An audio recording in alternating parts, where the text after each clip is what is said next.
Gigi Kohler is a singer and songwriter who's written a new song called Transitions about how people mistreated her. And we've got her on the line here. How are you doing today? I'm doing quite well. Thank you so much for asking. How are you? I'm excellent, thanks. Now, this new song, Transitions, is quite interesting because it's quite powerful and emotional, isn't it? What were your feelings that you were feeling during that time when you were writing it? I was feeling very lost and upset at the moment and betrayed. So I decided to use just like a pen and a piece of paper, which is your best friend to write music with.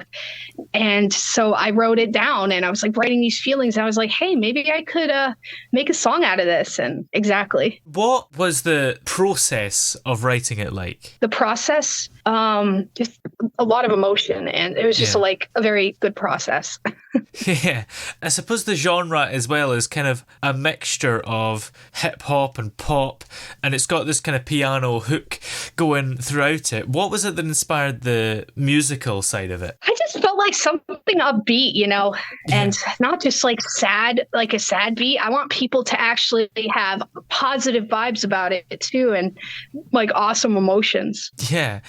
So what was it that got you interested in making music originally? I've always loved to sing since I was like 3. And then I used to go to a gazebo and I would just like play my ukulele and start singing. And did you have any early influences in that time? Lady Gaga, definitely. Yeah. She's helped me gone through a lot. Yeah. What was it about her specifically? Just the way she's so accepting, and her emotion through her music touches so many lives, and people could relate to that. In terms of family as well, was there anyone in your family that was quite musical or just encouraged you to do music in some way? My mother played the accordion.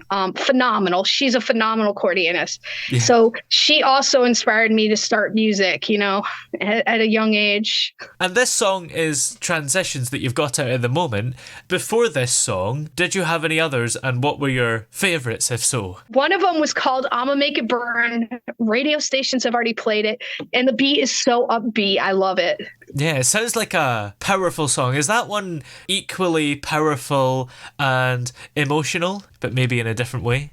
In a different way, it really just explains like what I go on a daily basis, and the beat is very good. Do you tend to write songs that are quite emotional and powerful and catch your attention when you're listening to it? Just a lot of like truth and reality in my music, that I want other people to understand that they're not alone, and mental health is very serious, and there's other ways to cope with it. And it's usually just writing it down and really just performing it and just elaborate and enunciate on that stage. Yeah, because I suppose these days a lot of songs are written about it, but prior to these days, it wasn't very common, was it? No, not at all. We're talking the old days, right? Yeah. It was a lot different. A lot different. How do you feel writing about your own mental health now? Is it completely comfortable, or does it still feel like, ooh, it's a bit weird sharing this stuff? It feels kind of unreal, but seriously, it kind of brings a better vibe into my body because I'm letting it out instead of keeping it in and perseverating. You see, that was one of my New Year's resolution, is to not perseverate on such negative things and perseverate on positive. But I struggle with the perseveration part. So the way I could positively perseverate is writing that music and presenting it. Yeah. And most people have failed at their New Year's resolution by now. So is yours still going strong? Yes, definitely. Well, every day, growing strongly. And I suppose the thing about writing music about your own mental health is, and I've said this before, but the listener doesn't necessarily know that it's actually about you. You could just be writing a song and it could be about anyone or just completely made up. So if you're scared about people finding out how you really feel,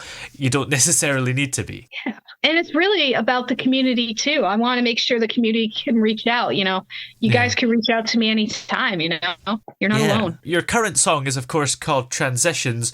Why is it called that? Because I want to transition into a new person, and the old person is now changing.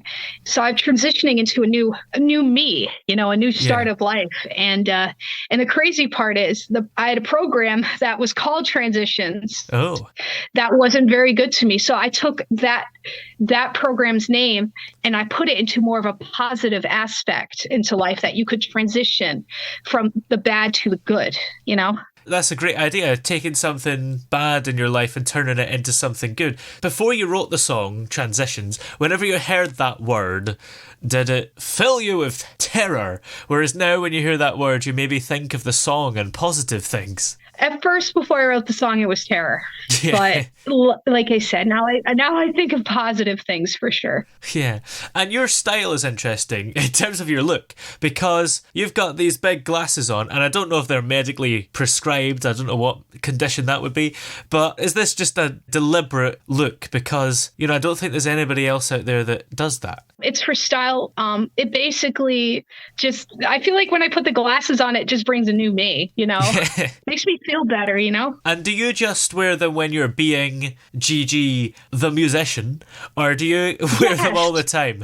I wear them like out in public because I feel like I represent myself as an artist, as a singer-songwriter. So yes, these are my singing and songwriting glasses. Yeah. And do you find people point at you and laugh? No, not at all. Actually, I have 20 people come up to me and stop me in the middle of a grocery store. And they're like, I love your glasses. And I'm like, well, really? Thank you. I don't even get hatred for them. They all love it. So I give them links, I'm like where I got them. And there's always a drop online of them. And they go really fast. Yeah. I suppose the good thing is, even if people were pointing at you and laughing, which it sounds like they aren't, you could say, well, they're not laughing at me, they're laughing at my glasses, so it's fine. Yeah, when I was a kid, though, it was a different story. I was laughed at when I was a little girl, but not anymore because, I thought I was never going to become a musician. Yeah. Never. Thought I was never going to become one. Here you are. Sitting right here with, a dream that I always wanted to do, is sing. Yeah, for sure. And do you have more songs on the way? Yes, lots of more songs. Are you able to tell us any of them, or is it all top secret? Maybe one of them. Ooh. Might be about my success, and it's called Success. Nice. And this one you've got at the moment is called Transitions, and it's 5 minutes long or just over. And it's interesting because that's maybe easier to do if it was singing, but this is kind of hip hop and rap, isn't it? So is that hard to make a song that's so long and you've got to kind of talk for all of it? It is difficult. It really is. Keep a tune in my mind. But, the rooms that were open into my mind, I want people to come in and actually know that you're safe. And so when I rap, it's a way of saying, hey, I'm feeling this way. And for 5 minutes, I just kept going for it. I mean, it took edits. It took time, Yeah.